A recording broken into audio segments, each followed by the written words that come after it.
Namaste, Germany. Guten Morgen. To all of you who have braved this cold winter in Stuttgart and made it to day 2 of News9 Global Summit. We are honored to have Mr. Cem Özdemir, Federal Minister for Food and Agriculture, and also recently Education and Research. Thank you very much, sir, for joining us this morning. For those who were not with us yesterday, we heard from Minister Ashwini Vaishnav and Jyotiraditya Scindia ji on how India and Germany are on course to further the bilateral cooperation between the two great nations.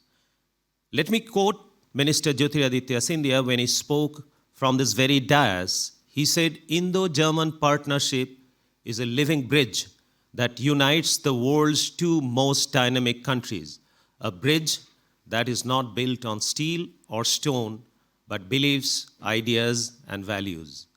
I couldn't agree more. Minister Ashwini Vaishnav went on to reiterate that India offers trust, talent, and stability, which is all the more relevant for exchange of skills between India and Germany. Today, we will delve deeper into the skills program that India and Germany are working together on.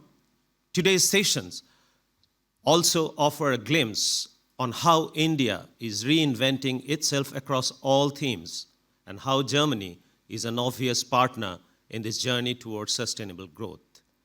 Just last month, I was at a lunch that was hosted by the Prime Minister of India in the honor of Chancellor Olaf Scholz in Delhi.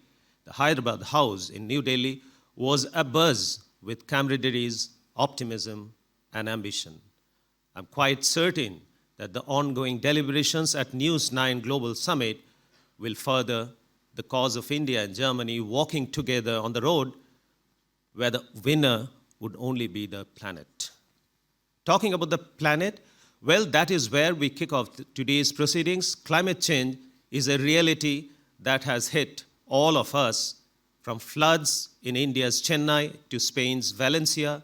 The impact of climate change is no more restricted to scholarly literature. It is upon us. COP29 ended yesterday, and the net collective quantum goals seem to remain just another pipe dream. The big question of who will finance the climate change and by how much continues to be a contentious debate.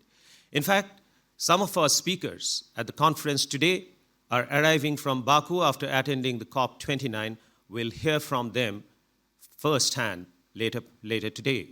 The biggest calamity of climate change is food production, and inflation in food prices hits everyone equally, no matter how rich or poor.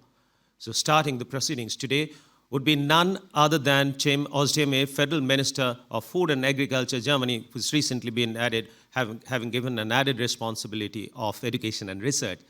Welcome to the summit, sir, once again. We will then move on to another theme that is dominating the global headlines, and that is artificial intelligence.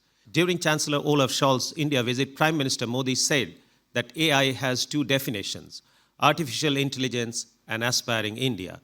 And while India will endeavor to take the lead on technology, the nation is transforming as a manufacturing powerhouse.